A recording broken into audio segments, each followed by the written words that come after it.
नहीं चाहिए, अंदर बॉडी में बढ़ रहा है।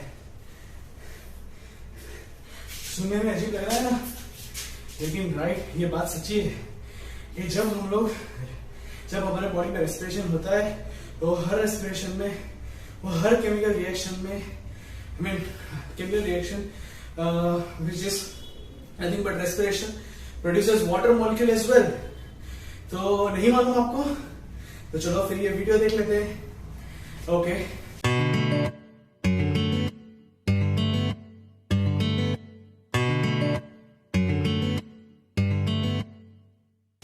welcome to Enlight Education Videos and I am Ankit Patel। Today we are going to study about respiration of standard 10, right? Respiration or breathing, I should say breathing, because this chapter or this part contains breathing plus respiration। So today we will study about breathing and respiration of standard 10 chapter 6, right? तो चलो, अभी जो मैं कर रहा हूं बोलो तो वो ब्रीदिंग ही है, रेस्पिरेशन है, राइट? दोनों है, लेकिन आपको जो दिख रहा है सांस का अंदर लेना, सांस का बाहर जाना, it is not respiration, it is breathing, right? जो मैं एयर इनहेल कर रहा हूं और एयर एक्सहेल कर रहा हूं, that is nothing but breathing. और जो मेरे बॉडी में हर एक सेल में एनर्जी ऑब्टेन करने के लिए, एनर्जी प्रोड्यूस करने के लिए जो ग्लूकोज का यूटिलाइजेशन हो रहा है, ग्लूकोज का ब्रेक डाउन हो रहा है using oxygen molecule, that is called respiration. है ना? थोड़ा सा ये आपको नया शायद लग रहा है क्योंकि आप लोगों ने अब तक रेस्पिरेशन मतलब क्या जानते थे? सांस लेना, ठीक है? But it is not respiration, it is breathing. हाँ, ऑर्गन सिस्टम जिसके वजह से ब्रीदिंग हो पाता है उसको रेस्पिरेटरी सिस्टम बोलते हैं, बट जो वो रेस्पिरेटरी सिस्टम से होता है उसको बोलते हैं breathing and exchange of gas. वो रेस्पिरेटरी ऑर्गन सिस्टम हमारा क्या करता है? Breathing and exchange of gases, ठीक है? तो आज के चैप्टर में ये हम लोग देख लेते हैं कि कैसे ब्रीदिंग होता है, कैसे रेस्पिरेशन होता है। सबसे पहले हम लोग प्लांट्स में पढ़ेंगे कि प्लांट्स में ब्रीदिंग कैसे होता है। प्लांट्स में लंग्स, नोज ऐसा कुछ तो है नहीं, ठीक है? क्योंकि यहाँ पर ऑक्सीजन और कार्बन डाइऑक्साइड का ऐसा ट्रांसपोर्टेशन नहीं होता जैसे हमारे बॉडी में ब्लड से होता है, अंडरस्टूड? हाँ, उनमें जाइलम और फ्लोएम होते हैं फॉर ट्रांसपोर्टेशन, बट वो ऑक्सीजन या कार्बन डाइऑक्साइड का ट्रांसपोर्टेशन नहीं करते हैं। That's why our body require, that's why they don't have lungs, they don't need lungs, they don't need respiratory organ system as well। तो अब ये प्लांट ब्रीदिंग कैसे करते हैं? प्लांट ब्रीदिंग करते हैं 3 जगह से। देखो, तो प्लांट जहां पर प्लांट में ग्रीन पार्ट्स हैं, इन stems and leaves, at all those places stomata are present, at all those places stomata are present। So this gaseous exchange is occurring through stomata। उसके बाद ऑक्सीजन डिसॉल्व हो जाता है और कार्बन डाइऑक्साइड भी अंदर dissolve होके, अगर कार्बन डाइऑक्साइड का कॉन्सेंट्रेशन अंदर बहुत ज्यादा है, पार्शियल प्रेशर बोलेंगे हम लोग, आपको पार्शियल प्रेशर याद रखने की जरूरत नहीं, लेकिन कार्बन डाइऑक्साइड का अमाउंट अगर बहुत बढ़ गया है, प्रोपोर्शन अंदर बहुत बढ़ गया है, then carbon dioxide will come out from the stomata, क्योंकि यहाँ पर फोटोसिंथेसिस भी होता है। तो प्लांट में एक्चुअली होता क्या है, अगर हम लोग दिन के टाइम में देखें तो दिन में फोटोसिंथेसिस भी होता है और रेस्पिरेशन भी होता है। फोटोसिंथेसिस ज्यादा होता है because plant is producing more food rather than utilising it. जितना फूड वो यूटिलाइज करता है उससे ज्यादा फूड वो प्रोड्यूस करता है, अंडरस्टूड? और साथ साथ में ये होता है प्लांट्स में कि यहाँ पर ब्रीदिंग जो होता है वो ब्रीदिंग प्लांट्स के सारे पार्ट्स होते हैं। एक तो मैंने बोल दिया आपको स्टोमेटा, दूसरा होता है कि जो वुडी पार्ट होता है, ट्रीज के जो वुडी पार्ट होते हैं उसमें लेंटिसेल्स होते हैं, पोर्स जैसे होते हैं स्टेम्स में। बार्क होता है तो बार्क के अलग अलग जो छोटे छोटे फ्लेक्स जैसे पार्ट होते हैं उनके बीच बीच में लेंटिसेल्स होता है। Through that lenticels gases exchanges occurring. और रूट्स अब बच गए ना, तो रूट्स में ब्रीदिंग कैसा? रूट्स भी ब्रीदिंग करते हैं। हम लोग जब भी सॉइल में सीड सो करते हैं उससे पहले सीड को प्लाव करते हैं। क्यों करते हैं? To lose it and to level the soil surface, ठीक है? तो लूज क्यों करते हैं? ताकि इसके अंदर हवा जा सके, इसके अंदर हवा के साथ साथ ऑक्सीजन अंदर जा सके। तो इसलिए हम लोग सॉइल को लूज करते हैं, प्लाविंग करते हैं। तो यहाँ पर अलग अलग मतलब यहाँ पर रूट्स को भी मिल गया, वुडी पार्ट ऑफ स्टेम्स को भी मिल गया। प्लांट में जितने भी ग्रीन सरफेस है उनको भी स्टोमेटा के थ्रू ब्रीदिंग हो जाएगा, यहाँ पर गैसेज एक्सचेंज हो जाएंगे। और एक चीज मैं आपको बता देता हूं, प्लांट में फोटोसिंथेसिस का रेट बहुत ज्यादा होता है, रेस्पिरेशन का रेट एनिमल से भी कम होता है। क्यों? क्योंकि प्लांट्स में रेस्पिरेशन करने की जरूरत कहां पर है भाई, जब ग्रोथ हो रहा है उनका तब उनको एनर्जी की जरूरत है, तो वहां वो एनर्जी के लिए उनको रेस्पिरेशन चाहिए। और बाकी बहुत कम ऐसे प्रोसेस होते हैं, केमिकल रिएक्शंस होते हैं जहां पर वो लोग को एनर्जी की जरूरत है। अब बात कर लेते हैं एनिमल्स की। तो देखो मुझे देख रहे हो मैं यहाँ पर आपको पढ़ाते पढ़ाते कितना अपना ब्रेन यूज कर रहा हूँ। Yes, this brain is using energy, और आप सुन रहे हो समझ रहे हो, तो इट ऑल्सो नीड्स एनर्जी। मैं बोल रहा हूँ मेरे फेशियल मसल्स यूज हो रहे हैं, मैं इतना दौड़ के आया हूँ, हाफ रहा हूँ, that is because my body is in need of more energy. और मेरे हैंड मूवमेंट्स हो रहे हैं तो उसमें भी एनर्जी यूज हो रहा है, अंडरस्टूड। तो ये सारी प्रोसेस में एनर्जी यूज होता है। तो एनिमल्स को एनर्जी बहुत ज्यादा चाहिए because animals exhibits movement and locomotion, therefore they need much more energy than plant requirement, understood. Okay, तो अब ये प्लांट का ब्रीदिंग हम लोग ने समझ लिया, ठीक है। प्लांट में अगर डे टाइम में देखें तो प्लांट फोटोसिंथेसिस और रेस्पिरेशन दोनों का कंबाइन होकर ज्यादा ऑक्सीजन प्रोड्यूस करेगा और कार्बन डाइऑक्साइड को ज्यादातर यूटिलाइज करेगा, सम टोटल करके बोल रहा हूं, ठीक है। और नाइट टाइम में देखें तो नाइट टाइम में ऑक्सीजन ज्यादा यूज करेगा, कार्बन डाइऑक्साइड गिव ऑफ कर देगा, understood. So this about normal breathing among plants, understood. Okay, अब आ जाते हैं एनिमल्स में। एनिमल्स में रेस्पिरेटरी सिस्टम, हमारे जैसे डेवलप ऑर्गेनिजम्स में रेस्पिरेटरी सिस्टम होता है, इसको रेस्पिरेटरी सिस्टम बोलते हैं, लेकिन इसको ब्रीदिंग एक्चुअली बोलना चाहिए, ठीक है। Respiration is done by each and every living organism present in this world. अब रेस्पिरेशन का मीनिंग क्या है ये भी देख लेते हैं।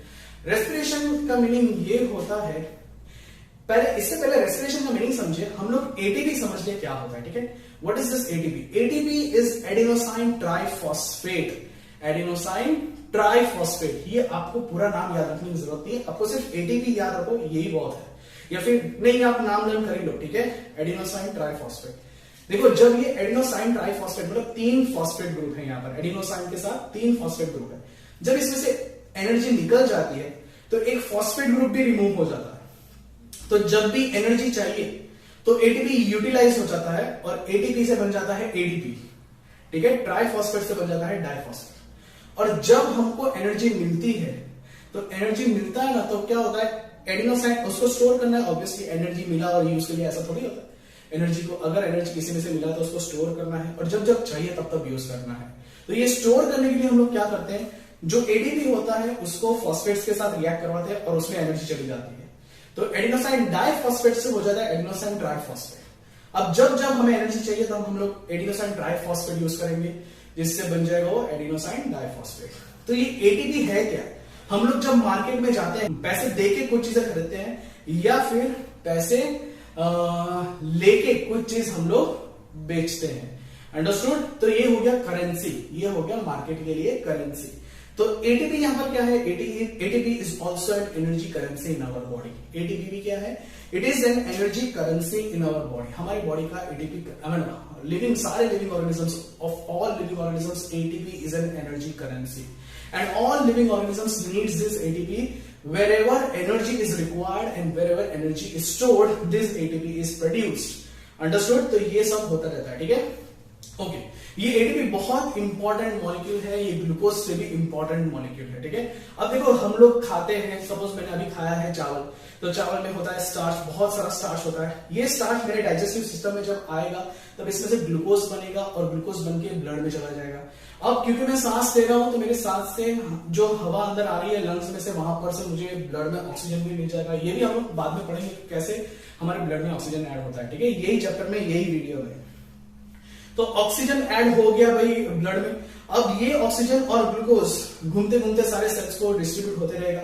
अब सेल्स में ग्लूकोज आया, ऑक्सीजन भी आया, तो ऑक्सीजन यूज करके ग्लूकोज को तोड़ा जाता है, ठीक है। एक्चुअली ग्लूकोज पहले टूट जाता है साइटोप्लाज्म में, ये रिएक्शन में हम लोग पढ़ेंगे, ठीक है।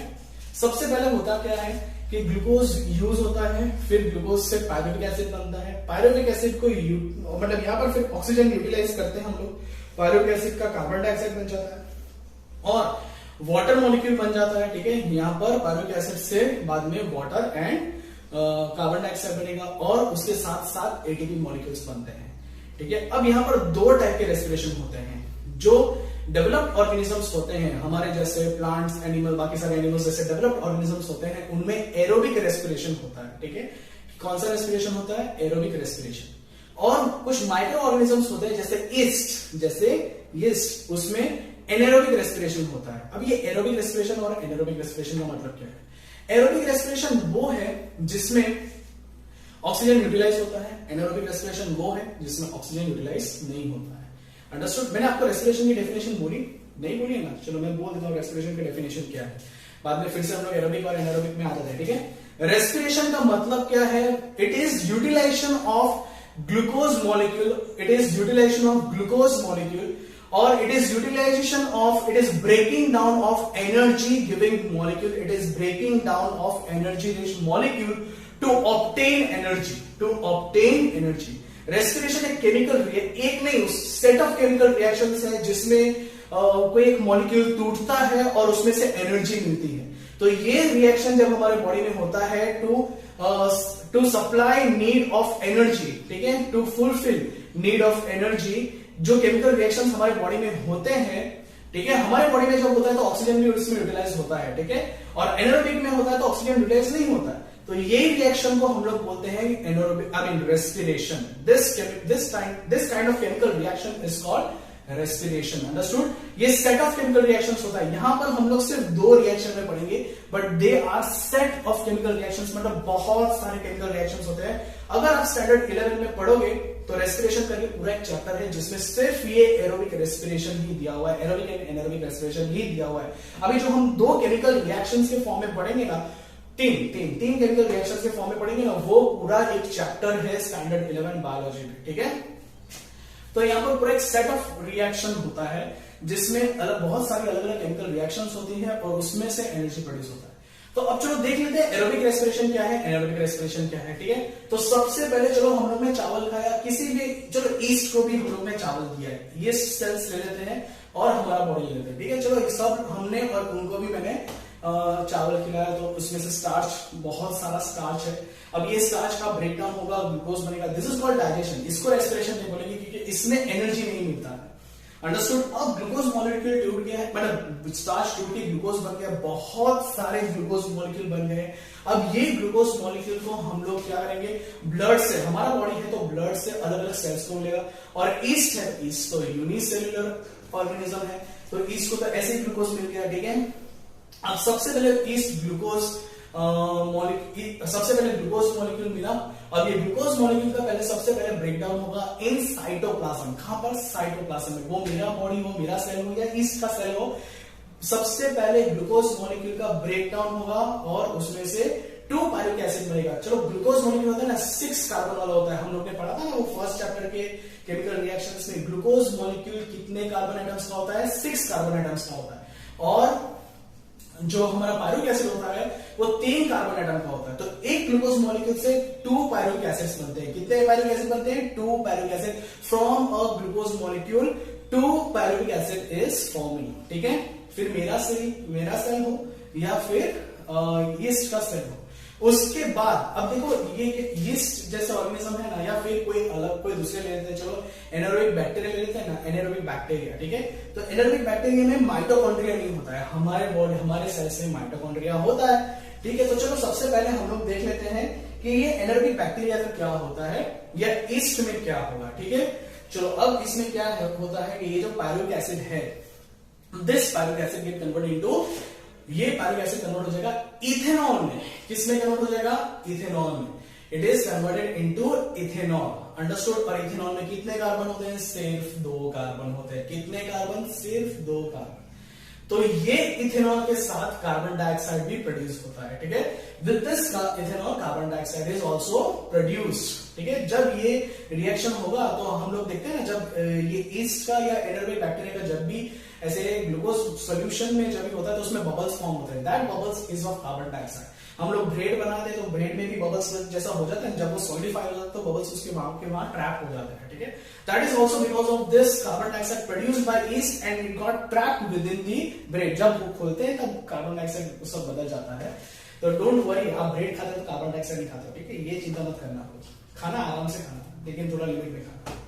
चलो अब क्या हुआ, तो ईस्ट से या फिर एनारोबिक बैक्टीरिया से कार्बन डाइऑक्साइड प्रोड्यूस हुआ, इथेनॉल प्रोड्यूस हुआ। इसके साथ साथ दो एटीपी मॉलिक्यूल्स फॉर्म होंगे। कितने एटीपी मॉलिक्यूल्स? दो एटीपी।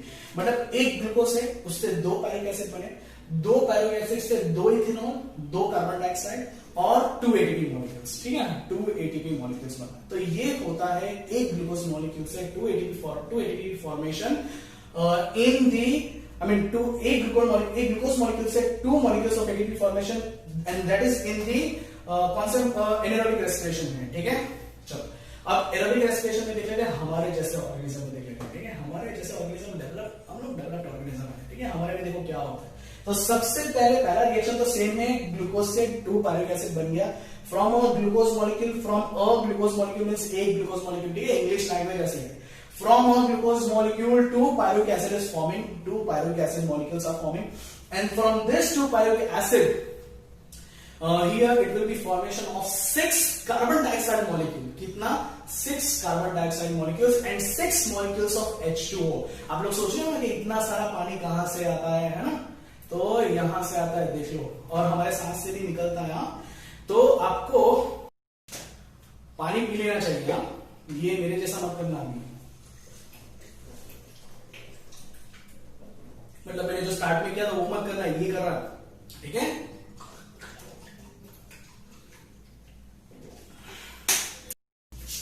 ठीक है, लेकिन एक्सरसाइज करने के थोड़े देर के बाद पानी पीना है, एकदम तुरंत पानी पीना अच्छा नहीं होता है, ठीक है। तो ये भी सीखना सब मेरे से। चलो तो फिर यहां पर आ जाते हैं।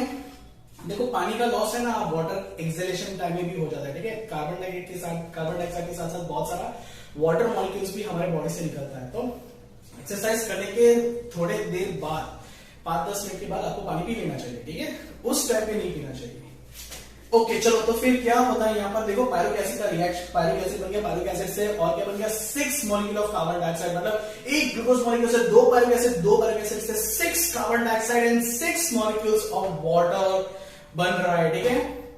लेकिन जब पायरुविक एसिड से बन रहा है carbon dioxide and water molecules, उस टाइम पे ऑक्सीजन भी यूज हो रहा है। At that time, oxygen is also being used up. और ये reaction, pyruvic acid into carbon dioxide and water molecule, this reaction is occurring in mitochondria. तो ये जैसे तैसे cells में नहीं हो सकता है. This can occur in eukaryotic cells only, because only eukaryotic cells have mitochondria in them. Prokaryotic से तेरा काई नहीं है चल. Prokaryotic cells में mitochondria होता ही नहीं है. Understood? तो ये माइटोकॉन्ड्रिया के अंदर 6 carbon dioxide, 6 molecules of water बन गए। साथ में अभी देखो, अभी बहुत फैसिनेटिंग चीज आ रही है यहां पर, ये प्रोडक्ट्स के साथ बनता है 38 molecules of ATP. Can you imagine that, 38 molecules of ATP. देखो हमारे ग्लूकोज का कितना वैल्यू बढ़ गया just because of mitochondria and oxygen. और बैक्टीरिया में एक ग्लूकोज से कितने एटीपी प्रोड्यूस हो रहे थे? Just 2 ATP, isn't it? और हमारे में 38 molecules of ATP, isn't it? So that is really very fascinating कि हमारे बॉडी में 38 मॉलिक्यूल्स ऑफ एटीपी बन रहे हैं by respiration of only one glucose molecule. देखो मेरे सेंटेंस देखो, मेरा फ्रेज देखो, by respiration of one glucose molecule we are obtaining 38 molecules of ATP, है ना, इजंट इट? तो कितना अच्छा प्रोसेस है यहां पर, देखा आपने? ठीक है, चलो और एक हम लोग देख लेते हैं, दैट इज कॉल्ड, और एक एनारोबिक रेस्पिरेशन है जो हमारे बॉडी में भी हो जाता है, ठीक है। तो कभी कभी ऐसा होता है, देखो मैं दौड़ के आया ना, तो उसमें एरोबिक रेस्पिरेशन, उसमें जो मेरा सांस बढ़ गया था ना, that is because my body was doing more aerobic respiration, ठीक है। मेरे बॉडी को ज्यादा एरोबिक रेस्पिरेशन की जरूरत पड़ेगी। लेकिन हमारे कुछ मसल्स ऐसे होते हैं जिसमें माइटोकॉन्ड्रिया कम होता है और सार्कोप्लाज्मिक रेटिकुलम ज्यादा होता है। Sarcoplasmic reticulum is a kind of endoplasmic reticulum, ठीक है। वो और कुछ नहीं, एंडोप्लाज्मिक रेटिकुलम होता है, जो मसल सेल के एंडोप्लाज्मिक रेटिकुलम होते हैं उसको सार्कोप्लाज्मिक रेटिकुलम बोलते हैं, ठीक है। तो हमारे बॉडी में कुछ मसल्स ऐसे होते हैं जिसमें एंडोप्लाज्मिक रेटिकुलम ज्यादा होता है और ये सेल्स में ऑक्सीजन नहीं चाहिए रेस्पिरेशन करने के लिए। क्यों? क्योंकि यहां पर होता है anaerobic respiration. In this kind of cells anaerobic respiration is occurring. Understood? अब कैसे देख लेते हैं, चलो। तो यहां पर फिर से वही पहला पायरुविक एसिड का तो वही स्टोरी है, ठीक है। पायरुविक एसिड तक वही स्टोरी है कि एक ग्लूकोज मॉलिक्यूल है, साइटोप्लाज्म में कन्वर्ट हो गया, 2 पायरुविक एसिड मॉलिक्यूल्स बन गया, ठीक है। अब इसके बाद ये जो 2 पायरुविक एसिड मॉलिक्यूल्स है, अब इसका क्या होगा? तो इसमें से बनेगा अभी लैक्टिक एसिड, है ना। आप डंबल करो या पुशअप करो तो आपकी सांस कभी नहीं फूलती है, you never feel breathe, I mean कभी भी आपको सांस लेने में अनईज फील नहीं होता, लेकिन आपके मसल्स पेन करते हैं ना, और मसल्स फिर फैटिक हो जाते हैं। फैटिक का मतलब फिर आप पुशअप्स करोगे ना, कुछ 25, 35 या 50 पुशअप्स करोगे ना, बाद में खत्म, बस इससे आप खड़े और ऊपर खड़े हो ही नहीं पाओगे। होता है ना आपको, दैट इज बिकॉज वहां पर आप अभी और रेस्पिरेशन नहीं कर सकते हो, लेकिन कभी भी आपका सांस नहीं फूलता है और मसल पेन भी होता है। उस टाइप के एक्सरसाइज में मसल पेन भी होता है। देखो मैं इतना दौड़ के इतना एक्सरसाइज करके जॉगिंग, मैं एक्चुअली दौड़ा हूँ अभी, मतलब रेस ट्रैक में नहीं, ऑब्वियसली बाहर दौड़ा, तो यहाँ पर मुझे कभी भी ऐसा मसल पेन नहीं हुआ मुझे, ठीक है, लेकिन मेरी सांस फूल गई थी, ठीक है, बिकॉज यहाँ पर देखो लैक्टिक एसिड फॉर्मेशन नहीं हुआ है, लेकिन जब मैं डंबल वाला एक्सरसाइज करूंगा वहां पर मुझे पेन होगा। क्यों? क्योंकि उसमें लैक्टिक एसिड फॉर्मेशन होता है। तो एनारोबिक रेस्पिरेशन जो हमारे मसल सेल्स में होता है, it produces lactic acid, and because of this lactic acid we are feeling pain in our muscles. Understood? तो यहाँ पर लैक्टिक एसिड बन रहा है और इसके साथ साथ सिर्फ 2 ATP बन रहा है पर ग्लूकोज मॉलिक्यूल, ठीक है। यहाँ पर भी ये केमिकल रिएक्शन भी, ये रेस्पिरेशन भी बेचारा एनारोबिक रेस्पिरेशन, एक्चुअली ये भी एनारोबिक रेस्पिरेशन ही है, इसलिए ये भी वो एनारोबिक्स जैसे, एनारोबिक बैक्टीरिया जैसे ही है, ठीक है। This respiration is also like respiration of anaerobic bacteria. Understood? तो समझ में आया आपको? देखो जो मैं अभी करके आया हूं दैट इज एरोबिक, इसलिए देखो एरोबिक एक्सरसाइज होता है ना, उसमें आपको कभी मसल पेन नहीं होता है, बट आप थक जाते हो और सांस भी उसमें फूलता है। अंडरस्टूड? तो that is why aerobic exercise is called aerobic exercise, ठीक है। तो वहां पर एरोबिक रेस्पिरेशन ज्यादा होता है। तो समझ में आया एरोबिक रेस्पिरेशन और एनारोबिक रेस्पिरेशन क्या होता है। आप लोगों ने केमिकल रिएक्शंस भी देख लिए, एरोबिक रेस्पिरेशन और एनारोबिक रेस्पिरेशन। इसमें से एक इंपॉर्टेंट क्वेश्चन ये है कि कभी कभी यहाँ difference between aerobic respiration and anaerobic respiration पूछ लेते हैं। मेरे जैसे टीचर जिनको ऐसा अच्छा लगता है कि बच्चे सोच के डीप में जाए, तो उनके लिए ये क्वेश्चंस है ना, ऐसे क्वेश्चंस मतलब फेवरेट बन जाते हैं कि give difference between aerobic respiration and anaerobic respiration, ठीक है। तो देखो पहला डिफरेंस तो क्या है कि एनर्जी का डिफरेंस है ना, 38 कहां 38 ATP और कहां सिर्फ 2 ATP। अंडरस्टूड? यहां पर चाहिए माइटोकॉन्ड्रिया, यहां पर माइटोकॉन्ड्रिया नहीं चाहिए, होता ही नहीं है, तो कहां से चाहिए, नहीं चाहिए, है ना, इसीलिए बेचारा एनारोबिक रेस्पिरेशन कर रहा है। यहां पर ऑक्सीजन चाहिए, यहां पर ऑक्सीजन नहीं चाहिए। अंडरस्टूड? तो दीज आर, हाँ और भी है यहाँ पर प्रोडक्ट्स क्या है, कार्बन डाइऑक्साइड एंड वाटर। यहाँ पर अगर मसल सेल्स है तो लैक्टिक एसिड, अगर एनारोबिक ऑर्गेनिज्म है लाइक एनारोबिक बैक्टीरिया और यीस्ट, तो यहाँ पर प्रोड्यूस होगा इथेनॉल, कार्बन डाइऑक्साइड। अंडरस्टूड? तो ये 4 डिफरेंस होते हैं एरोबिक रेस्पिरेशन में एंड एनारोबिक। और पांचवा रह गया भाई, ये होता है हमारे मतलब एरोबिक ऑर्गेनिजम्स में, जनरल रेस्पिरेशन में होता है ये, एनारोबिक ऑर्गेनिजम्स में होता है, और एरोबिक ऑर्गेनिज्म के मसल सेल्स में होता है, व्हाइट मसल फाइबर्स में होता है। अंडरस्टूड? तो that is 5 difference between aerobic respiration and anaerobic respiration. Understood? And this question is very very important. तो अभी हम लोग ने रेस्पिरेशन के बारे में पढ़ लिया है। Now will study about respiratory system. इसका नाम एक्चुअली होना चाहिए breathing system, isn't it? Breathing organ system नाम होना चाहिए, गलती से गलत नाम रख दिया इसका, रेस्पिरेटरी सिस्टम रख दिया, ठीक है।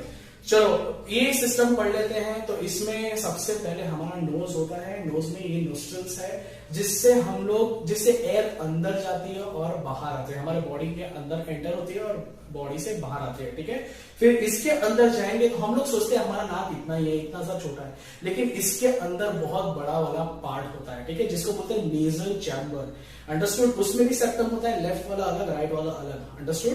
और फिर वो नेजल चैम्बर से अगर आगे जाते हैं तो आता है फेरिंग्स। फेरिंग्स मतलब जो नोज के एंड से स्टार्ट होता है और हमारे गले के एंड तक एक्सटेंड होता है, वो पार्ट को हम लोग बोलते हैं फेरिंग्स। एंड दिस फेरिंग्स, ये फेरिंग्स एक्चुअली 3 पार्ट होते हैं, एक जिसमें नोज ओपन होता है, दूसरा जिसमें माउथ ओपन होता है, और तीसरा जो लास्ट वाला पार्ट, ठीक है।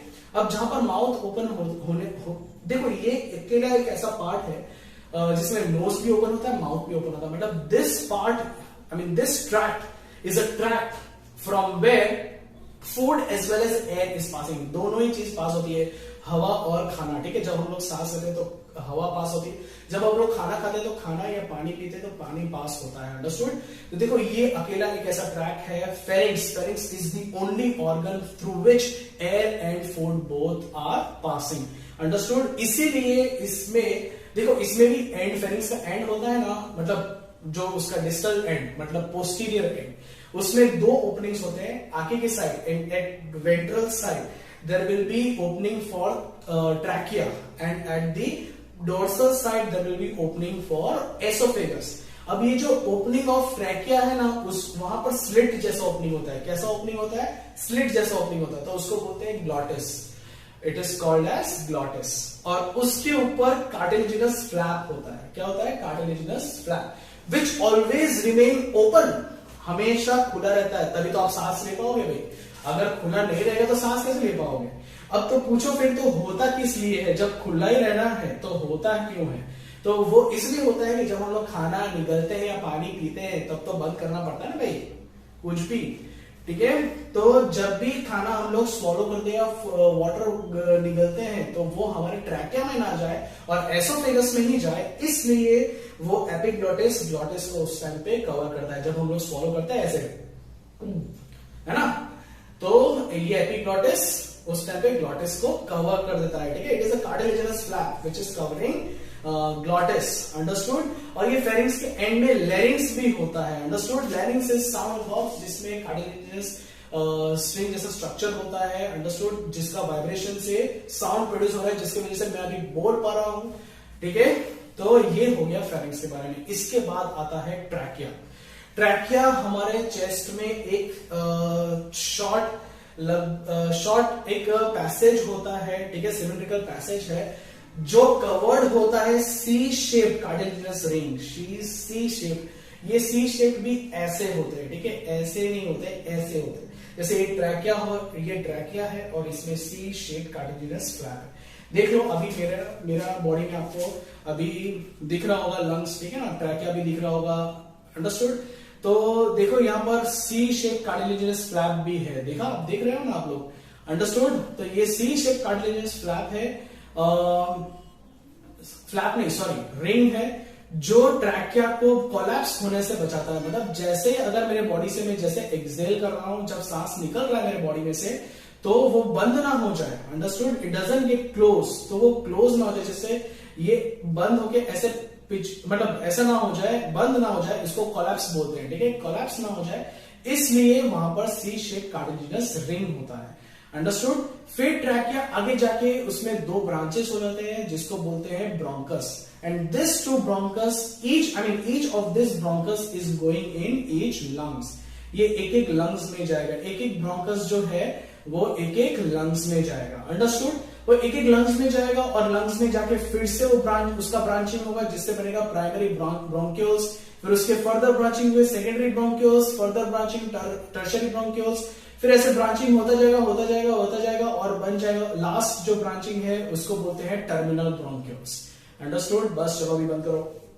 ये टर्मिनल ब्रोंक्यूल्स में ऐसा होता है कि this terminal bronchioles is and in alveoli. This terminal bronchioles ends in alveoli. Alveoli is a sac-like structure और जिस जो इन्फ्लेट होता है और डिफ्लेट होता है, ठीक है। इन्फ्लेट कब होता है? जब हम लोग इनहेल करते हैं, ठीक है। जब हम लोग इनहेल करते हैं तो हमारे लंग्स में बहुत सारे छोटे छोटे बलून जैसे स्ट्रक्चर होते हैं एल्वियोली, जो थोड़े थोड़े इन्फ्लेट होते हैं, अंडरस्टूड। बहुत सारी कैपिलरीज इसके ऊपर प्रेजेंट होती है एल्वियोली पे, ठीक है, और ट्वाइन किया हुआ होता है। और ये एल्वियोली में जब एयर आता है, एल्वियोली थोड़ा सा इन्फ्लेट होता है, तो क्या होता है एयर में, देखो कितना ऑक्सीजन है, 20% ऑक्सीजन है, और हमारे ब्लड में ऑक्सीजन बहुत कम होता है। जो ब्लड हमारे लंग्स में आता है वो ब्लड में ऑक्सीजन का अमाउंट बहुत कम होता है। तो यहाँ पर क्या होता है, ग्रेडियंट प्रोड्यूस होता है कि भाई हवा में ऑक्सीजन ज्यादा है, ब्लड में ऑक्सीजन कम है, तो हवा में से ऑक्सीजन ब्लड में आएगा, अंडरस्टूड। तो इसी चीज को हम लोग बोलते हैं एक्सचेंज ऑफ गैसेस। क्या बोलते हैं इसको? Exchange of gas. और देखो ब्लड में कार्बन डाइऑक्साइड बहुत ज्यादा है, क्योंकि हमारे सारे बॉडी के हर सेल, आपने रेस्पिरेशन का रिएक्शन देखा ना कि ग्लूकोज का पायरुविक एसिड बना, फिर पायरुविक एसिड से ऑक्सीजन यूज करके उसमें से बना, क्या बना उसमें से? Carbon dioxide and water. तो ये कार्बन डाइऑक्साइड को भी बॉडी से बाहर निकालना पड़ेगा, because it is a poisonous gas. तो हमारे ब्लड में कार्बन डाइऑक्साइड ज्यादा होता है, जो ब्लड लंग्स में आ रहा है उसमें कार्बन डाइऑक्साइड ज्यादा है, और हवा में तो कार्बन डाइऑक्साइड कितना कम है, 0.03% प्रोपोर्शन है कार्बन डाइऑक्साइड का, ठीक है। ये मत सोचना फिर कि हम लोग फॉसिल फ्यूल यूज करके जितना कार्बन डाइऑक्साइड हवा में डालना है डाल सकते हैं, अंडरस्टूड। अगर ज्यादा कार्बन डाइऑक्साइड हो जाएगा ना तो हम लोग को ही कार्बन डाइऑक्साइड निकालने में प्रॉब्लम होगा, ठीक है। तो क्योंकि हवा में इतना कम कार्बन डाइऑक्साइड है इसलिए ब्लड में से इजीली कार्बन डाइऑक्साइड एयर में आ जाता है, जो एयर हमारे एल्वियोली के अंदर है, अंडरस्टूड। फिर हम लोग एक्सहेल करते हैं तो वो सारी हवा जिसमें कार्बन डाइऑक्साइड आ गई है, अच्छी ऐसी कार्बन डाइऑक्साइड आ गई है, वो हवा बाहर आए। अब यहाँ पर एक बहुत इंपॉर्टेंट इंफॉर्मेशन जानने के लिए क्या है, यहाँ पर जो एक्सचेंज ऑफ गैस होता है उसके लिए हमारे बॉडी में total surface area 80 metre square होता है। कितना? 80 मीटर स्क्वायर। 80 मीटर स्क्वायर मतलब एक मीडियम साइज बेडरूम जितना, आपके बेड से भी ज़्यादा बड़ा। Can you imagine that? इतने छोटे लंग्स में इतना ज़्यादा सरफेस एरिया होता है through which exchange of oxygen and carbon dioxide is occurring.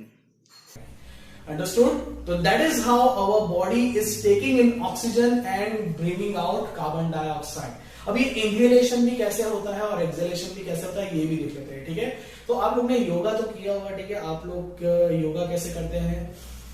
ऐसे है ना, आप लोग ऐसे सोचते हो कि मैं नाक से हवा खींचा, देखो मेरे नाक में कितना पावर है, but it is not by nose, it is by diaphragm muscles which is separating thoracic cavity and abdominal cavity.